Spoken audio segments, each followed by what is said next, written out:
Tem, pessoal. Quem quer fazer a primeira pergunta hoje, o Eli já tem. O Joeli, fala, Joeli.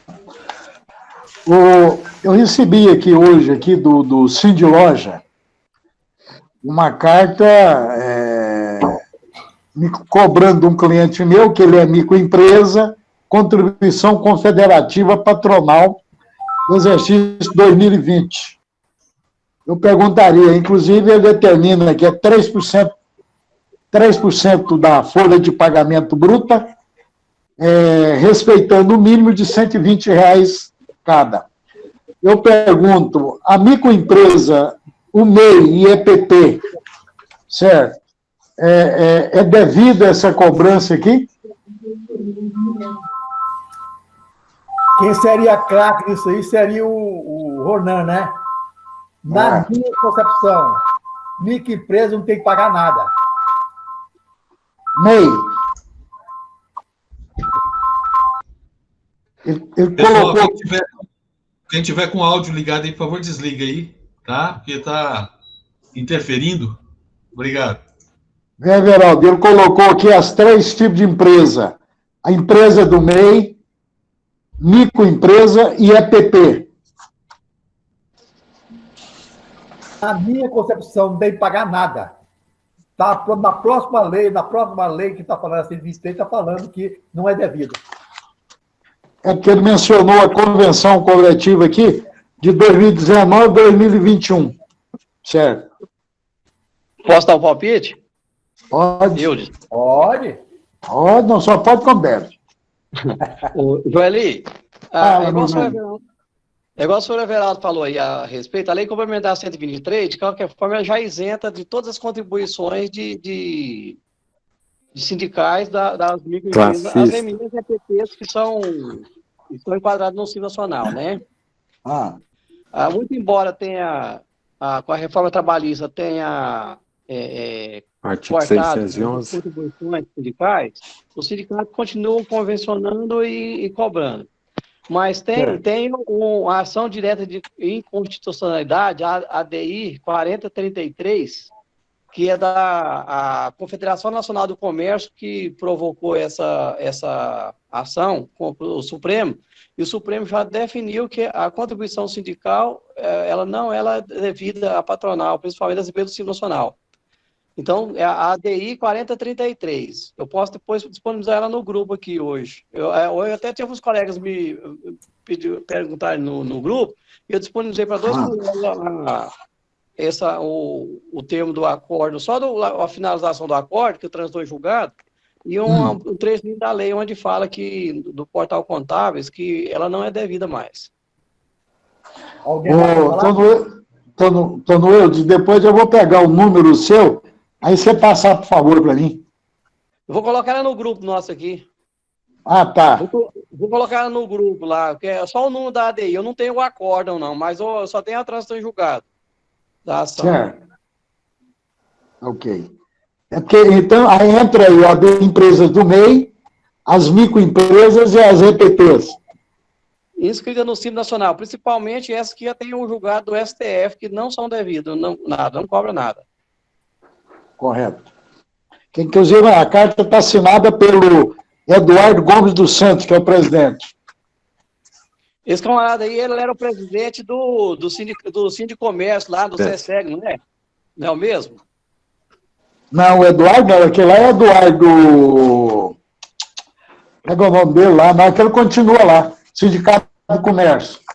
Pois é, não é outro, né? Não, não. Lá é o Eduardo Amorim. Eduardo Amorim, continua lá ainda. Amorim, isso. Isso, esse aqui é outro. Certo. Esse aqui é outro, Eduardo Gomes dos Santos, presidente, que é lá do BSF, né, se tiver oportunidade. Eu quero falar alguma coisa sobre o BSF. Bem, alguém quer falar sobre esse assunto mais? Não temos mais, vamos passar para outro assunto. Antônio Eudes, quer falar alguma coisa? Eu quero falar assim, senhor Everaldo, sobre o BSF, que está sendo convencionado, né, em diversos sindicatos, tanto patronais como dos empregados, e estão negativando as empresas, né? Eu tenho um cliente que recebeu a carta de negativação de R$22. E ele ligou no pessoal lá e eles não queriam, com muito custo, ele foi conversando com a moça lá e passou o CNPJ das empresas que participam do BSF. Eu peguei o CNPJ e fui verificar no site da Receita, em nenhum momento ela tem um CNAE que fala que o objetivo social dela lá é vinculado à assistência sindical, assistência social, nada. Então, nenhum dos dois CNPJ. E aí, inclusive, tem um capital social, ela lá em São Paulo, o capital social de R$50 mil, são 2 sócios, pessoa física, e 2 jurídicos. Aí, aqueles 2 sócios que são jurídicos, que estão lá no quadro do QSA, lá do CNPJ, eu entrei também neles lá e pesquisei, nenhum deles tem quem fala assistência. Então, eu vejo uma distorção muito grande da finalidade desse BSF, principalmente. Então, não tem nenhum cliente meu pagando, né, não. Eu queria ver se alguém está sendo, no caso, foi sendo negativado, se está sendo pago, e se tem visto realmente algum benefício sobre isso aí. Porque quando eles a empresa não faz o cadastro, eles vão lá e negativam R$22, que é equivalente a um funcionário, um mês de um funcionário, que aí, para eles, teoricamente, está garantida a execução, né? Alguém falar sobre esse assunto? Bem, Antônio Eudes, esse negócio de negativar, eu entrei nessa, certo? E levei paulada na muleira até, certo? Nenhum juiz dá grande causa disso, não, senhor. Então é só a pessoa entrar, inclusive ele pode até ser julgado, o juiz pode julgar por danos morais e, ao invés de ele pagar, ele vai receber, viu? Ô, Everaldo. Fala. E Vossa Senhoria se recorda muito bem que nós falamos demais sobre isso, né? Que não ia adiantar entrar, que a sindical... né? Não ia lograr êxito, né? E justamente, e agora a questão de 2 semanas, alguma coisa assim, eu conversei com o Zé Carlos, porque assim, quem trouxe o BSF para Goiás, como disse ele mesmo, numa reunião lá com a gente, lá no CRC, com aquele pessoal, tudo, o intuito era muito bom, o BSF, se fosse tratado de acordo, era muito bom, porém, entretanto, distorcer totalmente o intuito dele, né? E aí ele caiu em desgraça, né? Do mesmo jeito que caiu a contribuição sindical e vai arrastando o sistema S por aí afora, né?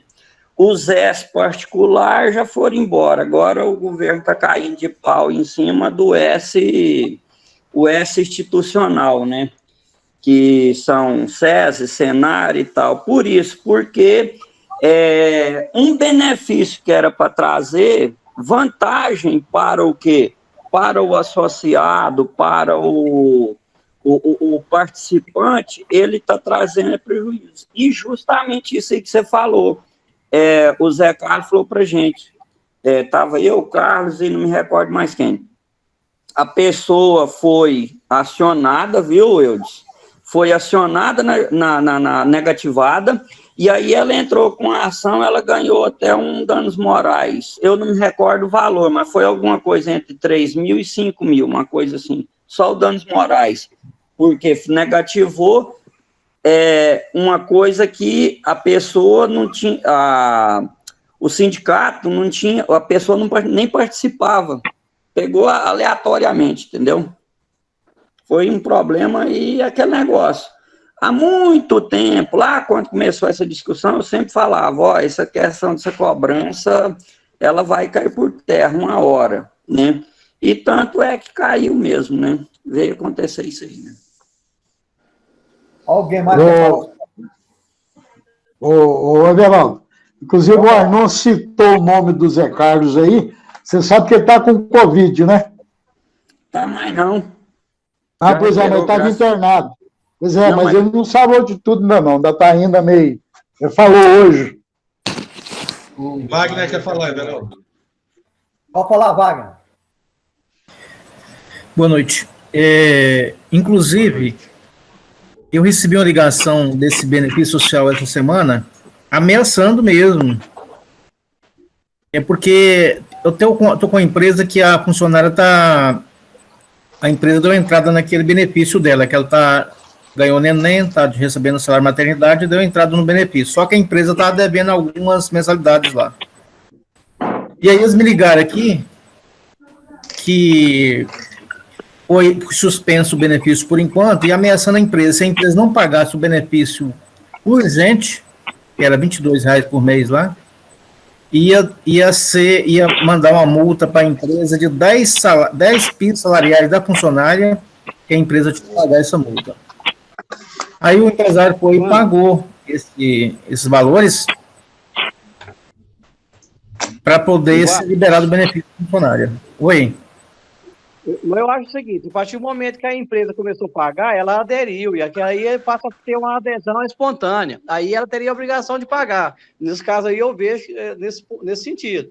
Agora, quem nunca pagou, aí é lutar para não pagar, ou então se a justiça determinar o pagamento. Agora, quem aderiu é uma adesão voluntária. Aí eu acho que nesse caso aí ela tem que pagar assim, porque aí ela já está usufruindo do benefício. Eu acho que é diferente. Pois é, mas eu se fosse voluntário, se eu soubesse que fosse voluntário, que é ótica. Constituir uma ótica, para mim, que é obrigado. Pelo que eu vi, não sei se... Mas é obrigado. Pelo que eu vi, o departamento pessoal consultou, parece que é obrigado. Obrigado por quê? Pela convenção. Todas as convenções estão tendo isso ultimamente, mas eu não tenho nenhum cliente meu pagando. Porque mesmo que está na convenção, eu falo para ele, não paga. Isso aí é malandragem, só tem malandro atrás disso aí. A partir do momento que você aderiu, o DP vai olhar, vai ligar, vai falar que... O sindicato vai falar que é obrigatório, o BSE vai falar que é obrigatório, porque está lá na convenção, e isso é obrigatório. Assim como estão cobrando todas as sindicais, velho. Ô Eudes, e tem um detalhe. Aí sim, primeiro, para a empresa descontar a sindical, as contribuições... o funcionário tem que assinar um termo de autorização. Aí ele assinou e a empresa pagou o BSF, você tem toda a razão. Aí ele participa. Agora, se Wagner, o funcionário autorizou o desconto?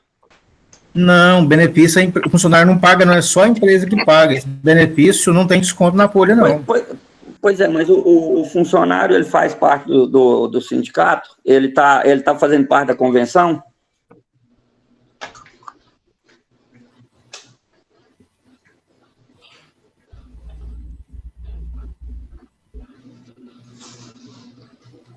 Garnon. Oi. Nessas convenções, eles estão lá convencionando que essa sindical, a taxa negocial, ela é obrigatória, ela é compulsória. Eles falam que tem que determinado que tem que ser descontado do funcionário, independentemente de querer ou não. E eu digo o seguinte, a CLT diz lá que não se o funcionário não autorizou, não se desconta, e o sindicato, quando ele manda a cartinha, eu falo assim, eu tenho que cobrar de acordo com a CLT, manda a cobrança direto para o funcionário lá, porque ele não tem autorização para débito em conta no conta-cheque. Eu não descontei até hoje, desde que suspendeu a sindical, nunca cobrei um sindical de nenhum funcionário mais. Ninguém. A não ser aquele que é associado. Que é associado, que aí sim, é diferente.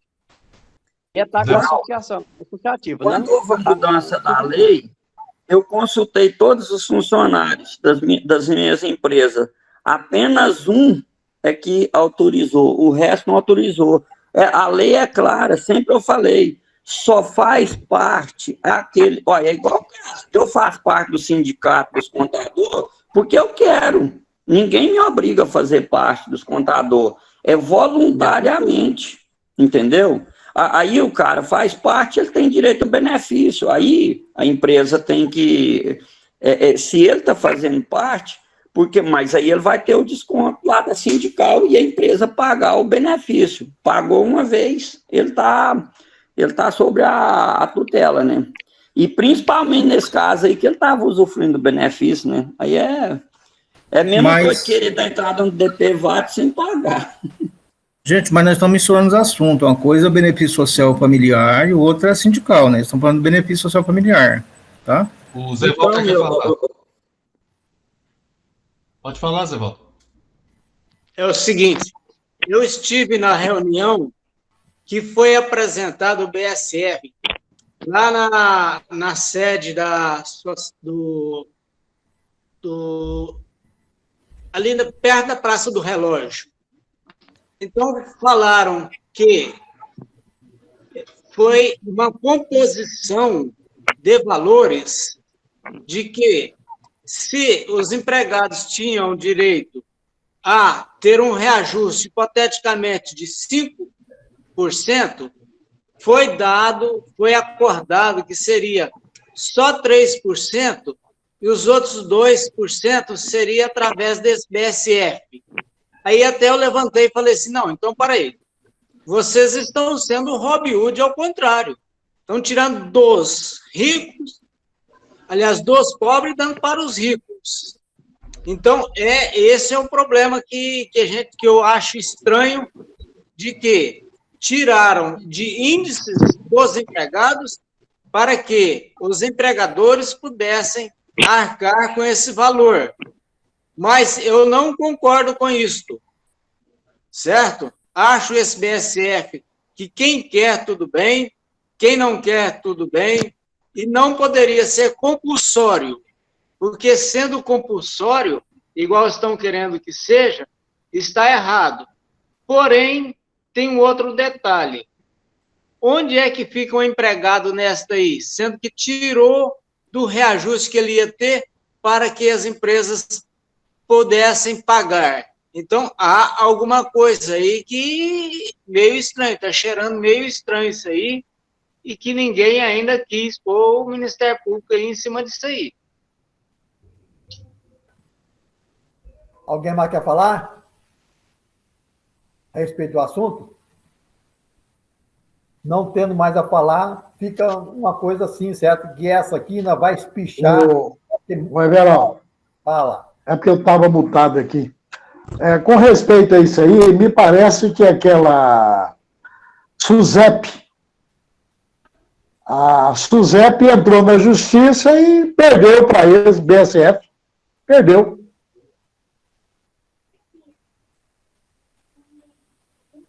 Oi, Fábio. Ô, Wesley. Não, perdeu. Você falou perdeu, nós ficamos calados. Pois é, então quem entrar na justiça contra eles vai perder, porque a SUSEP perdeu, que é uma potência, certo? Porque eles estão fazendo um papel de seguro. Engraçado, até uma funcionária minha deu uma luz, certo? Ela recebeu uma cesta básica e recebeu não sei qual o valor em dinheiro que eles deram para ela. Eu achava que nem isso ia dar. Alguém mais quer falar com a pergunta? Porque a proposta foi esta e a empresa não está desembolsando, aliás, ela está sendo beneficiada pelo reajuste que ela não pagou. Então tem que analisar isso aí, certo? Eu não sou de acordo com esse PSF, mas se for analisar a fundo, é complicado. Inclusive, com esse afastamento aí, suspensão de contrato de trabalho, eles não perdoaram, não. Tem que pagar normalmente, todo mês. Certo? Eu, para poder não criar problema e não puxar a responsabilidade para mim, meter a guia para o cliente, certo? Acabou que tem 1, 2 funcionários, então, quando pagou, beleza. Eu não vou correr atrás, que se eles, que é o patronal deles, certo? Eles não entram na justiça para poder questionar isso. Eu, contador, que vou criar um problema, puxar a responsabilidade, tirar das costas deles lá atrás e pôr na minha? Ou não? Então, paga logo aí, porque... Né? Alguém quer falar mais? Só dar um lembretezinho, o Fabrício está presente. Amanhã cedinho, Fabrício, você liga cedinho para nós para a gente continuar com nossa DLPA, tá? Quem mais quer falar? Cadê o Ronaldo? Tem não? O Eli, o Otávio? Fábio? Não tem mais, não? Pessoal, se alguém tiver alguma pauta, pode falar, se manifestar, porque aqui na tela não dá para ver todos. Então, você pode... Eu tenho pauta. Ok? Wesley, Eu tenho pauta. Fala, o Wesley. Oi. O Eli, o Ronan, o Fábio, o Otávio, não tem, não? O João? Tá me vendo aí, não, moço? Tá me Peraí, vendo aí, não? É só você. Tô aí. Peraí, Jolie. O Wagner quer ter uma pauta. Fala, Wagner. Se O alguém Otávio quiser, também está quem quiser falar, eu A minha quero. pauta, É Wagner que vai falar. a minha pauta é a atividade imobiliária. O que é a dúvida? Eu tenho um cliente que tem loteamento, que ao longo do tempo vende o lote, né, e vem recebendo as parcelas, né, e a gente é lucro presumido da empresa, apura os impostos e paga. Agora tem uma questão seguinte: quando o promitente não consegue pagar e devolve o lote, já pagou lá 50 parcelas. Aí o meu cliente devolve as parcelas para ele mensalmente. A dúvida que eu tenho é o seguinte: quando esse lote é voltado para o estoque, se esses impostos que foram pagos durante o período que esse cara pagou o lote lá, a empresa tem algum direito de compensar esses valores. Se tem alguém aí que passa a contabilidade imobiliária, de loteamento, poderia me dar uma luz? Alguém quer dar a sugestão do nosso colega? Ô, Wagner, pergunto, quando ele devolver o lote, é claro que ele não vai devolver todas as prestações que ele teve. Quantos por cento ele devolve? Não, Everaldo, quanto isso aí a gente não tem dúvida, não. Isso aí, com relação à devolução, isso aí a gente já faz há vários anos. Agora, a questão minha, que o cliente meu lá, o dono do loteamento, que bem me questionando, eu já consultei, eu não vi a possibilidade disso aí. Do valor que ele pagou de imposto sobre a venda dessas parcelas que o cara pagou lá, 50 parcelas, se ele tem a possibilidade de compensar esses valores. O Zé Valdo, o Wagner, o pagamento que ele fez sobre a venda, ele não interessa para a Receita. O que, quando ele devolver, é claro, Wagner, que quando ele devolver a mercadoria, ele vai colocar isso tudo como um custo de devolução. Ele não vai perder isso, não, porque ele vai colocar na devolução e ele vai ficar com a parte desse lote, com a receita, que dá para compensar o que ele pagou, ué. A Receita Federal não vai compensar isso, não. Aí fica fácil mais. Aí devolve o imposto, depois não pode. Eu, na minha constituição, não tem jeito, mas quando o seu comprador, o seu vendedor, é claro que quando ele vai devolver a mercadoria, ele vai colocar esse imposto que ele perdeu. Então, vai colocar como perda, certo, para haver a ressarcimento do que ele deve realmente. É a minha opinião, tá? Eu já fiz estudo, né, legalmente já fiz estudo e não vi a possibilidade de compensar esses valores que ele já pagou, não de imposto, não, sobre esse lote que devolveu. E aí o cliente vem consultando, vem me questionando, eu falo, vou fazer pesquisa, mas até então a gente não vê essa possibilidade de crédito desses impostos que foi pago, não. Às vezes o eu já tem alguma posição. O Wagner, posso falar? Pode. Eu acho que eu concordo com o Everaldo. Isso aí é como se fosse devolução de mercadoria. Você vendeu uma mercadoria, o cliente devolveu, você vai lá e deduz da base de cálculo para poder abater e recolher menos imposto. É igual devolução. Acho que tem que ter o mesmo conceito. Não é assim que você falou, Everaldo? Não foi isso que eu falei. Na devolução da mercadoria, ele fica com estoque. É claro que ele vai compensar na futura, quando ele vender futuramente, ele compensar. Mas no caso dele, isso é bem pessoa física, certo? Ele vendeu a mercadoria e vendeu. É claro que ele devolvendo a mercadoria, ele não vai, o comprador, o vendedor, não vai ser compensado daquele imposto que ele pagou, certo? Porque houve a devolução por um motivo ou outro, certo? Então, ele vai ficar com a mercadoria? Vai. É claro que quando ele for devolver o dinheiro para o cara de volta, porque nesse outro caso aí, ele não recebeu, ele não ficou com nada. Devolver a mercadoria, por um motivo qualquer, porque ela está com defeito, coisa assim, aí ele tem o direito, certo? Mas, no caso dele, ele vai devolver o lote, esse lote devolvido que ele custou 400 mil. Quando ele devolver, ele não vai devolver o dinheiro de 400 mil, não. Ele vai devolver X menos os impostos que ele pagou, é claro, certo? Ele não tá saindo perdendo, não. E quem pagou esse imposto? Foi a imobiliária ou foi o proprietário? A imobiliária pagou, é claro, quando ele devolver o imóvel, certo? Ele vai cobrar daquele que não deu conta de pagar. É claro que ele vai colocar isso como um custo que ele vai devolver até o valor que ele não levou para o juiz. Correto.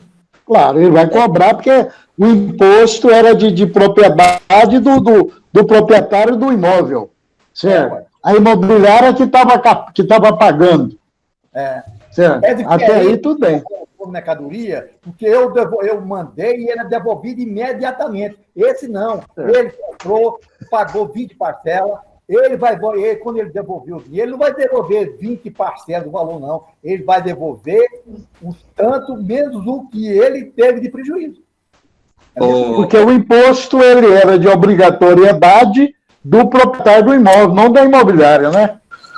A imobiliária. Geraldo, é por isso que a própria lei, agora que mudou a questão do 2 anos, 1 ano, uma coisa assim, o reembolso de primeiro ia para a justiça e tal, agora é determinado. Salvo engano, é 70%, justamente por os 30% cobrir o custo.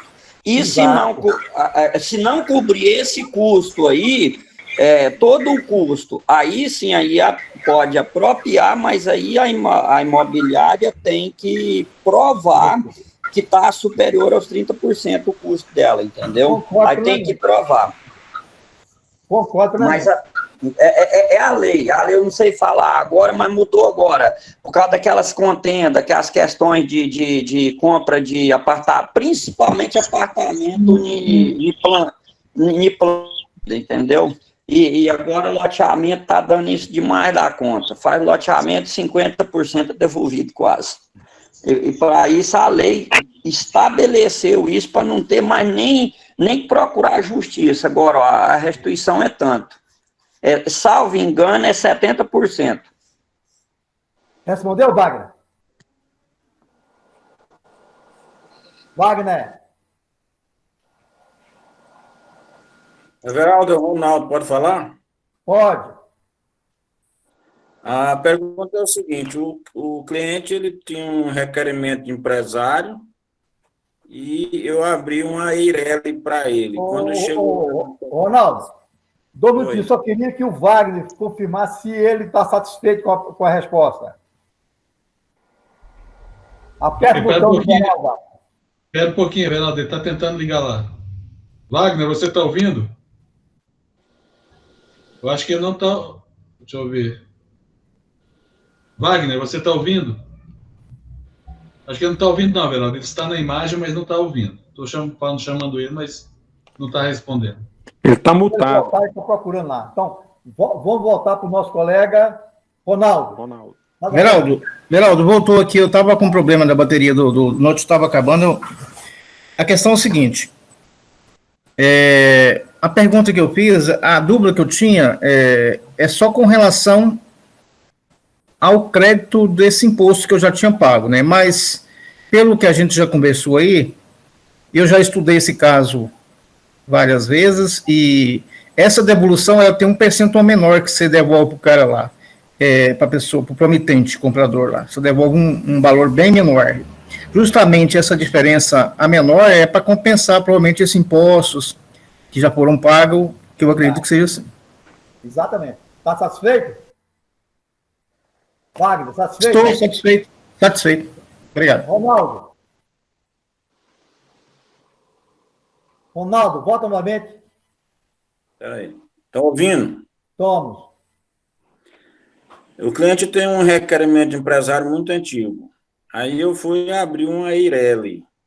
Aí ficou 2 firmas individual. Aí eu fui na Cefaz lá para fazer a inscrição estadual, certo? Aí eles disseram que não pode, tem que ser só um ou outro. Como é que faz isso aí, hein, para consertar? Quem pode responder? Eli, fala. Na realidade, quem poderia responder melhor era o Otávio, mas é o seguinte, quando ele fez a Eireli, ele não poderia fazer a Eireli, ele teria que fazer uma transformação de individual para a Eireli. Agora, nesse caso que ele está, ele tem que ver na junta comercial se ele vai ter que baixar essa Eireli e fazer a transformação da individual em Eireli. Tá bom. Alguém quer opinar mais aí? Ronaldo, essa individual, você falou, ele tinha anteriormente, ela estava ativa? Estava. Pelo jeito que ele falou, estava. Está ativo, assim, mas tem um débito lá, mas está ativo, assim. Mas tem um débito lá pendente, mas está ativo. Mas ele abriu outra empresa. Abriu, esse era requerimento de empresário. Aí eu fui abrir uma Eireli, entendeu? Pois é, mas ele abriu duas empresas distintas ou em cima da outra? Não, duas empresas distintas. Mas é no mesmo endereço? É no mesmo endereço ou não? Mas é da mesma pessoa. Ronaldo, mas é no mesmo endereço ou não? Não, não é mesmo endereço. É uma confecção e outra é açougue. Ué, mas nesse caso aí, ele pode sim, ele pode ter, são duas naturezas jurídicas diferentes, um é 213.5 e outro 230.5, então pode ser sim, são duas naturezas diferentes. E nos endereços, se o endereço fosse concomitante, tudo bem, aí a Cefaz tinha razão, do contrário, a Cefaz não quer, porque ele está com o débito. Não foi por causa das empresas sem individual, não, foi por causa do débito que ele já tem na anterior na outra. Não é, Will? Então, primeiro tem que regularizar o débito primeiro. Meu ponto de vista é porque se a natureza jurídica é diferente, ele pode ter duas, ele não pode ter duas Eireli, ele não pode ter duas individual e poderia ter várias limitadas. Eu tenho aqui no escritório. Oi? Eu tenho aqui no escritório Eireli, individual e limitada para uma mesma pessoa. Pois é, então não, mas calma aí. O que é uma empresa Eireli? Empresa individual, e ele falou que era microempresário, então são duas empresas individuais. De responsabilidade limitada, não tem nada a ver. Mas é empresa, se não fosse, aí não seria, aí seria só limitada. O princípio básico dela, as duas se tornam empresa. Uma pessoa pode ter duas empresas individual, mesmo que a outra seja responsabilidade limitada. Jurídica diferente. Nosso colega Ronaldo. Então, ele está lá não porque as duas, um Eireli e outro individual, está por causa que a outra está devendo, viu? Ele, pessoa física, está devendo, tá? Mas, Everaldo, não foi essa a resposta que deram para ele, né? Não foi essa a resposta. O que tem que ser feito é o seguinte, esses dois sócios, o que o Estado está querendo? O cara pode estar querendo dar o golpe, abrir outra empresa e deixar o débito ficar devendo. Então, ele quer fazer um acordo dos dois, assim, ela e vão pagar, o Estado vai liberar na hora. O que precisa acertar é o débito da empresa limitada que está os dois sócios. Exato.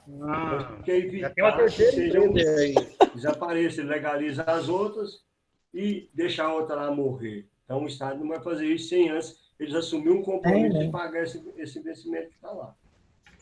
É só ir lá e fazer um acordo, assinar, eles vão assumir o compromisso, cada um paga as parcelas lá, e eles vão, a firma deles vai ser legalizada. Eles vão abrir a inscrição, e a outra vai ficar ativa até eles terminarem de pagar, e depois eles têm que fazer a baixa dessa outra empresa.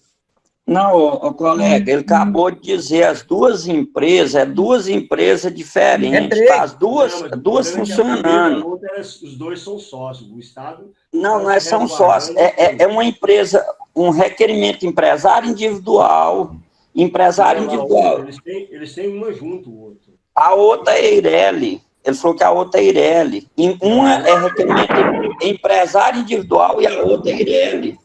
Oi, pessoal, posso falar? Pode.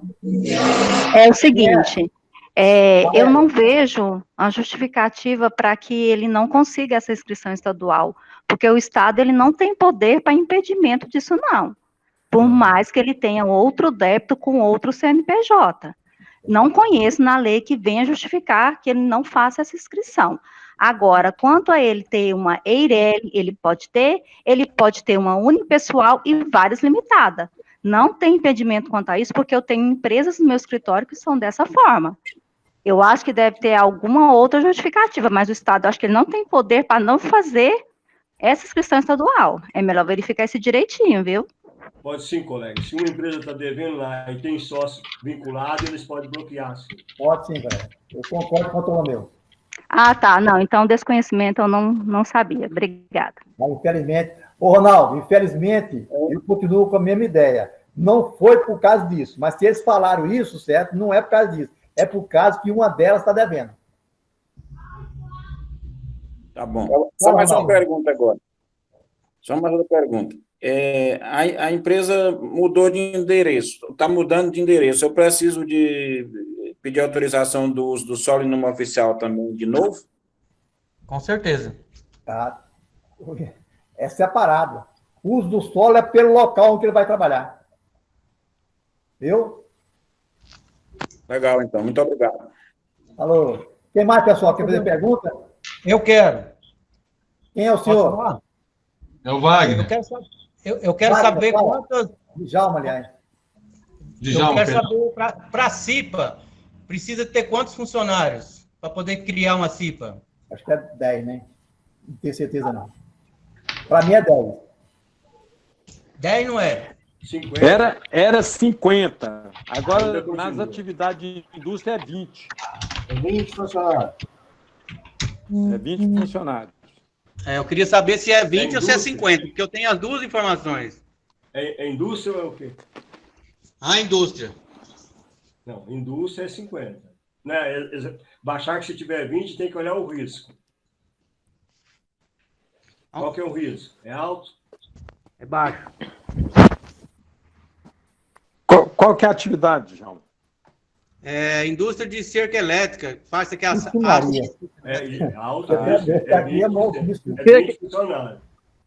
Se cerca elétrica é risco baixo, aí se fosse alto. Não, ele faz as hastes, ele não faz a cerca, tá?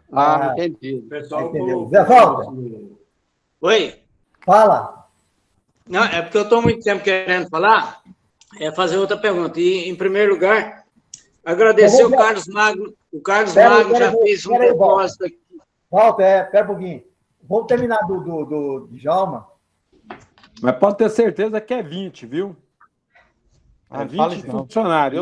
Eu tenho uma empresa que foi notificada para fazer a CIPA com 20 funcionários. Acima de 20. Eu vi no site... Veja a NR5, que trata da CIPA.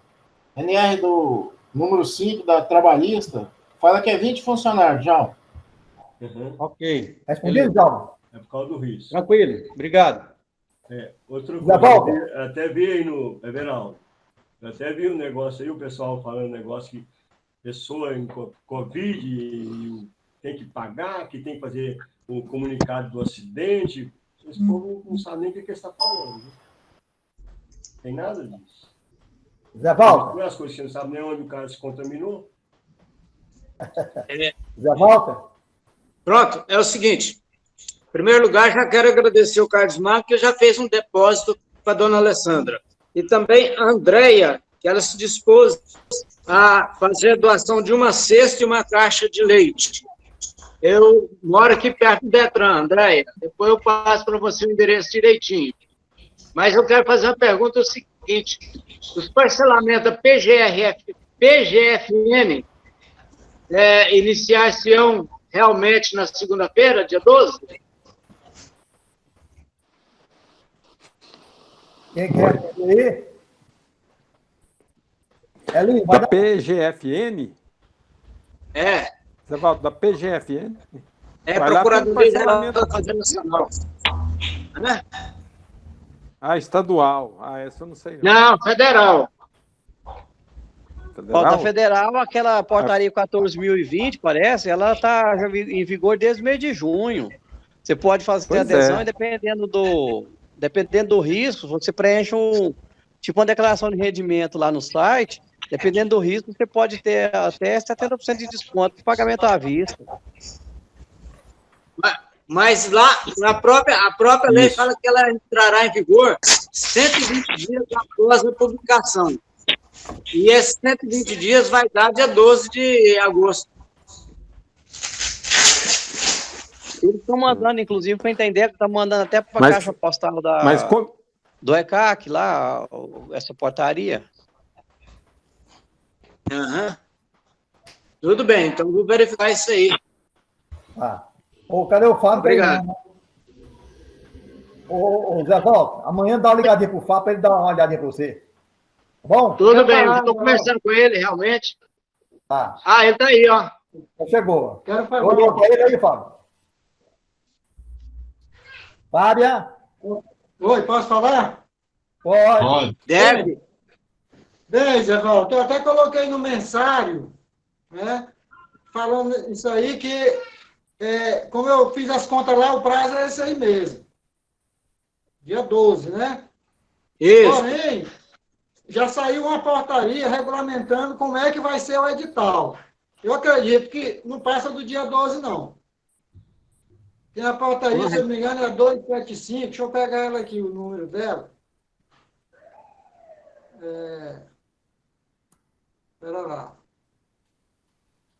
Estou esperando. Vou procurar aqui. Tá? Está aqui, botei ela aqui no mensário. Está aqui, achei. Espera lá. Estou esperando. Está aqui, ó. Cadê o número da portaria? Aqui no final.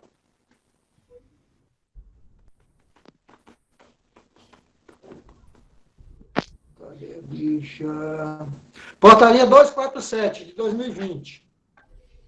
Ela dá a regulamentação para as dívidas de pequeno valor, né? Isso. Eu acredito que deve sair ainda nessa semana um edital.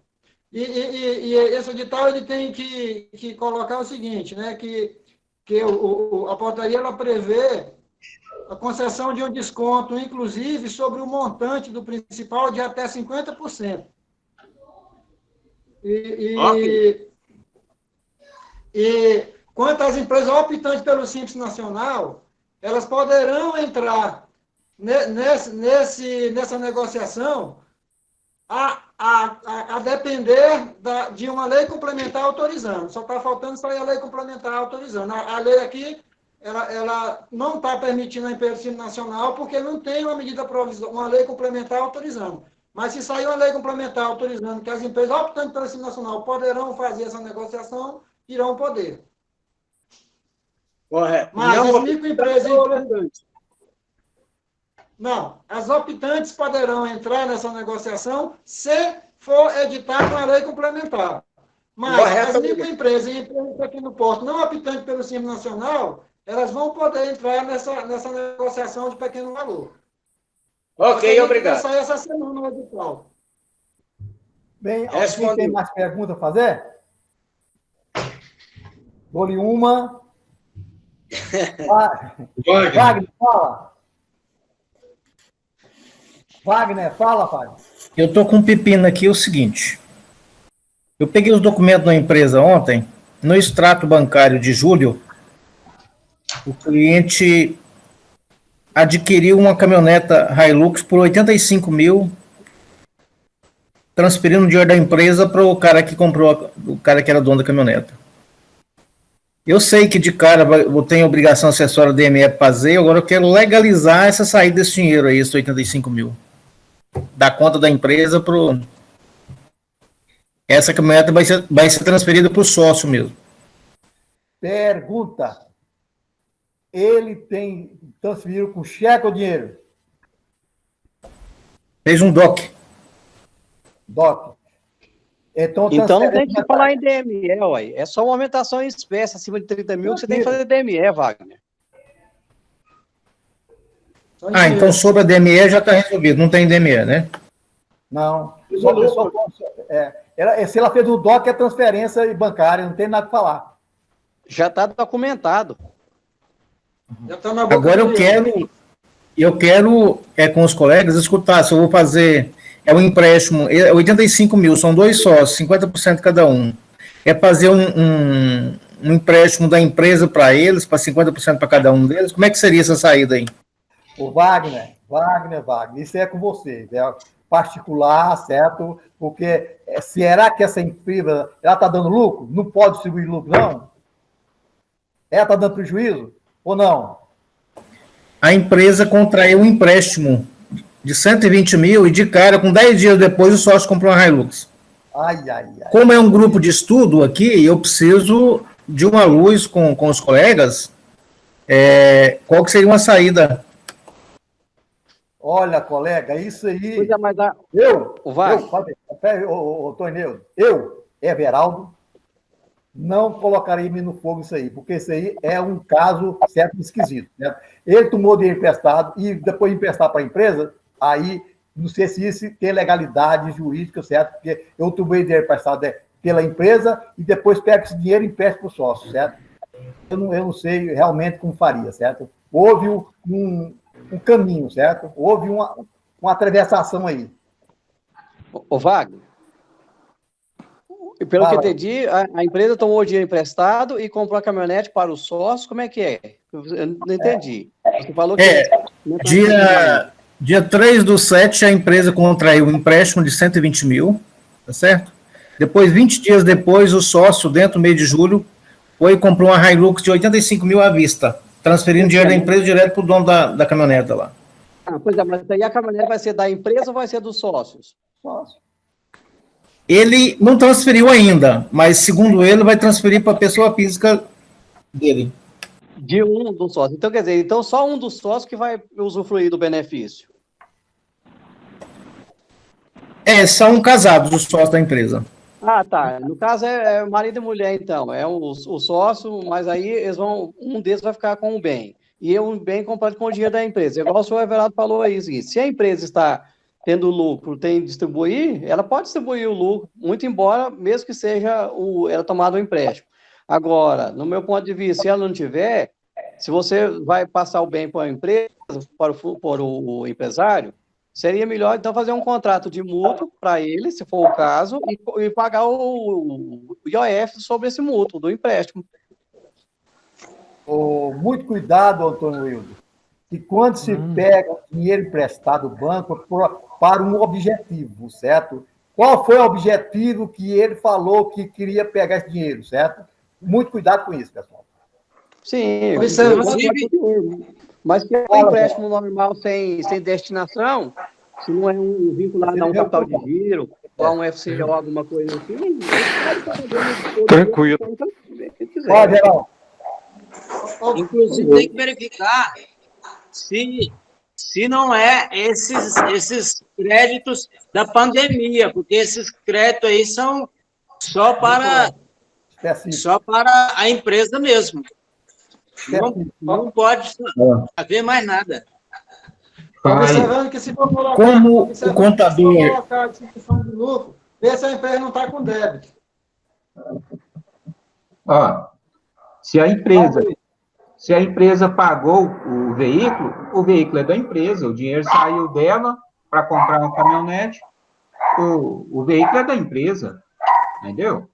Agora, caso contrário, aí tem que fazer toda essa operação aí, um empréstimo, né, o empresário tomando, o sócio tomando o dinheiro emprestado para a empresa.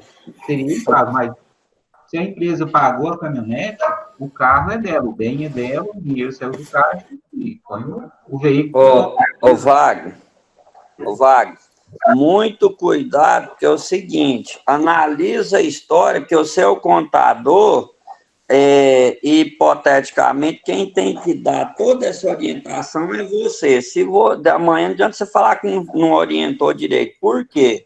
O Everaldo está corretíssimo. Primeira coisa, finalidade do financiamento, porque amanhã, segundo aspecto, bem em garantia desse financiamento, o que foi? Terceiro aspecto, como que a empresa que está dando lucro para distribuir, ela está pegando empréstimo? Amanhã ele vai responder por desvio de finalidade do empréstimo, não só na esfera civil, como até na criminal, entendeu? 5 anos para responder. E outra, como que você vai justificar aí o empréstimo do sócio e tal, vamos hipotetizando, né, que você vai partir para essa finalidade aí? A prestação vai sair do caixa da empresa, entendeu? Como é que você vai justificar isso aí? O sócio vai entrar de volta com esse dinheiro para pagar a prestação? É literalmente latada. Não é, assim, orienta direitinho através de uma notificação que aí você e põe para reconhecer firma, que amanhã você tira literalmente o seu da reta. Colegas, por isso que é um grupo de estudo, a gente tem que discutir a questão aqui. Eu tomei pé da situação ontem quando eu peguei o extrato bancário da empresa. Eu já pedi o e-mail do contrato desse empréstimo, tá certo? E como não transferiu a caminhoneta ainda, após chegar esse contrato para mim amanhã via e-mail desse empréstimo, eu vou me reiterar melhor, eu quero me resguardar eu como contador, por isso que eu coloquei essa pergunta aqui no grupo. Eu vou me resguardar como contador, ele assinar o que for possível para me resguardar a minha situação, entendeu? Aí a orientação que eu vou passar para ele, às vezes eu consultar um advogado amanhã também, para definir essa questão. Geraldo? Peraí, Fábio. Pera um pouquinho. Geraldo? O que eu estava querendo falar, já falaram por aí. É uma das questões, se tiver lucro, igual você falou, pode ser distribuído, desde que o que o Fábio falou, não tem débito de forma alguma. Aí sim, pode distribuir lucro, correto? Que a questão de pegar o empréstimo e depois distribuir lucro, se ela tiver lucro, tudo bem. Se deve imposto, negativo. Entendeu? Já o Marcelino, mexe aí na cabeça, aí que tá parecendo só o pescoço seu. Não, beleza. É porque eu tô... Aí, tá começando a melhorar, meu garoto. Dá uma afastadazinha que tá... Só tá parecendo o queixo agora. Ali, Fábio. Ratificar o que o doutor Antônio falou. A questão de vinculação do empréstimo, só se a operação tiver vinculada, como, por exemplo, o Pronamp. Mas se é um empréstimo que a empresa não está fazendo de capitão de giro de nada, ela não tem que se preocupar em dar satisfação do empréstimo, não. Correto. Igual falou, se ela não deve imposto, se ela tiver lucro, ela pode distribuir lucro, sim. Agora, se ela dever imposto, distribuição de lucro, negativo. Se tiver lucro para distribuir. Agora, se for fazer um empréstimo para o sócio... foi falado... Não é empréstimo do Pronamp, tá? A empresa não deve imposto, tá certo? E a questão, eu estou vendo essa questão legal desse bem, se realmente pode ficar no nome do sócio e fazer esse contrato mútuo e pagar esse OIEP, porque a orientação que o Edson passou, eu achei que estaria mais condizente com a situação. Não, correto. A empresa que comprou o veículo, está no nome da empresa o veículo? Não, Fábio, não é da questão, porque o veículo não foi transferido. Então, se for transferir para o sócio, se tiver lucro suficiente, pode fazer distribuição de lucro, sim. Sim, tranquilo.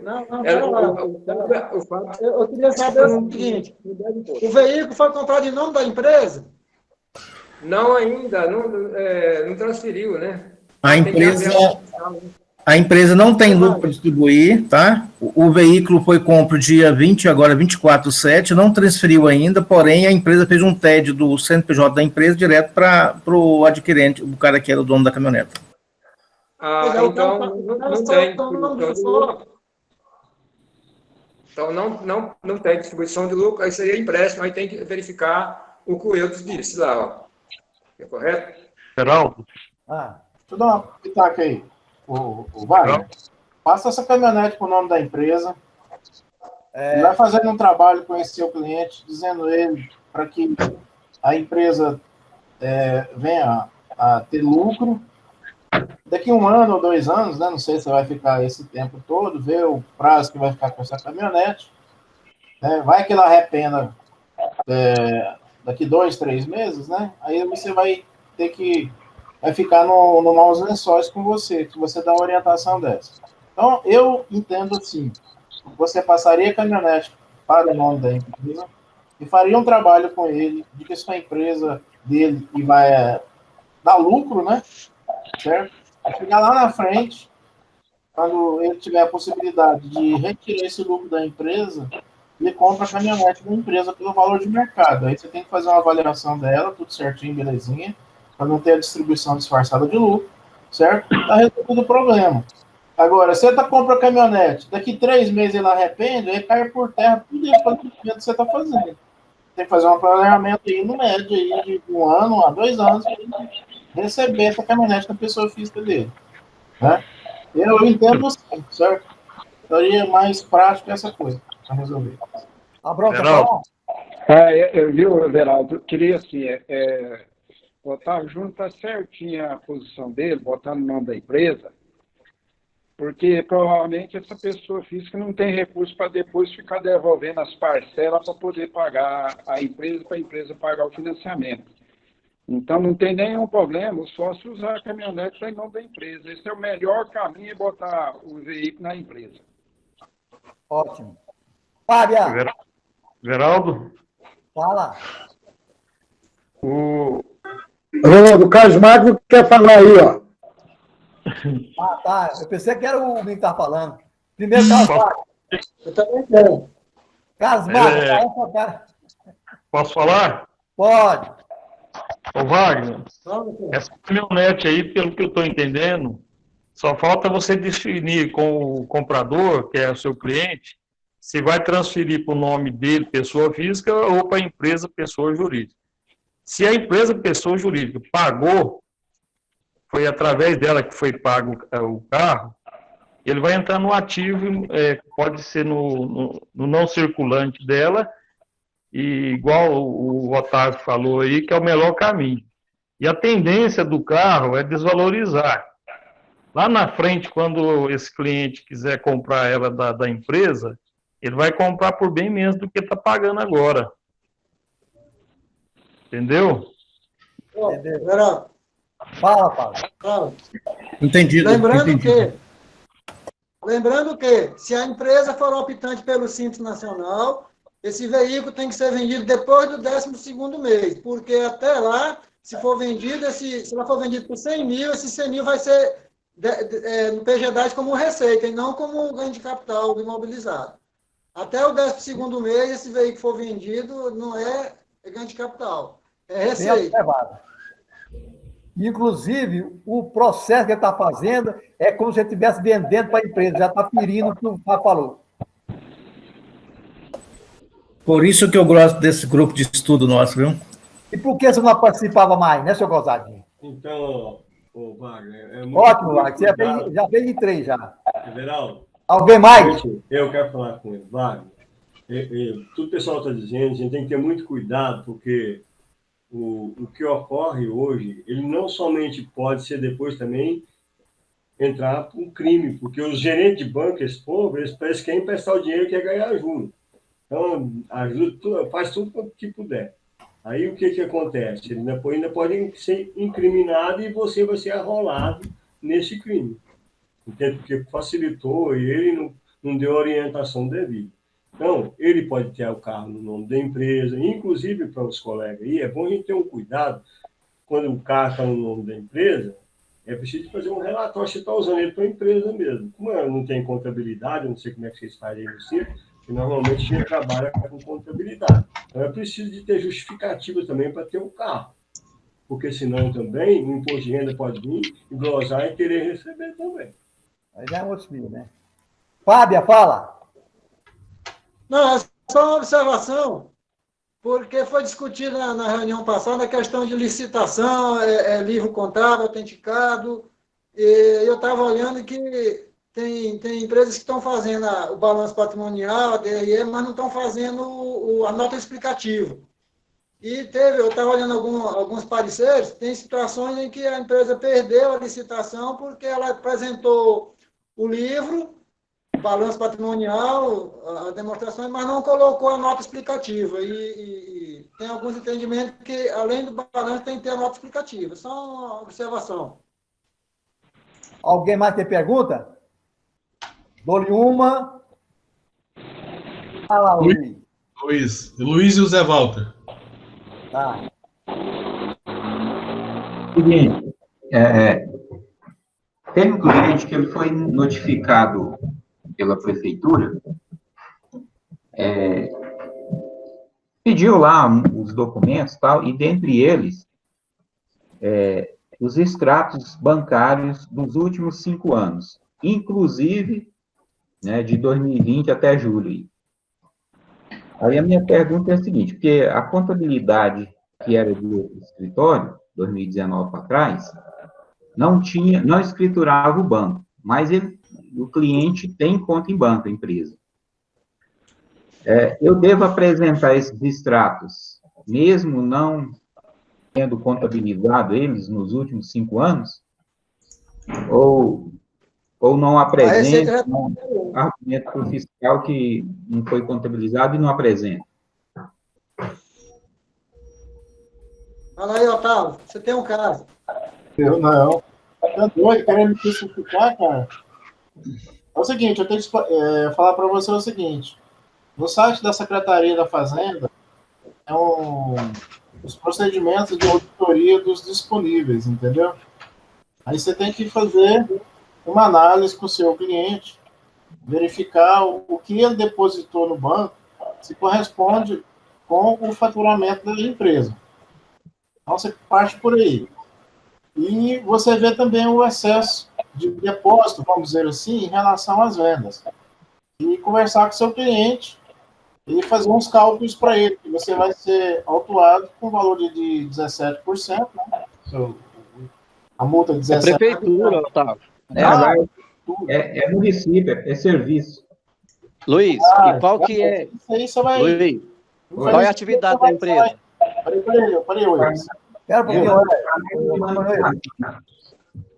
Deixa eu falar um negócio para você aqui. A prefeitura fez um trabalho aí com as autoescolas, eu trabalho com 4 autoescolas, entendeu?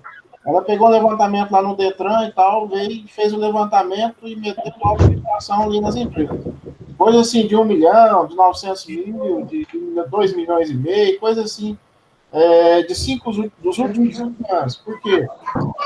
Os meus clientes também têm essa dificuldade de repassar os extratos para a gente.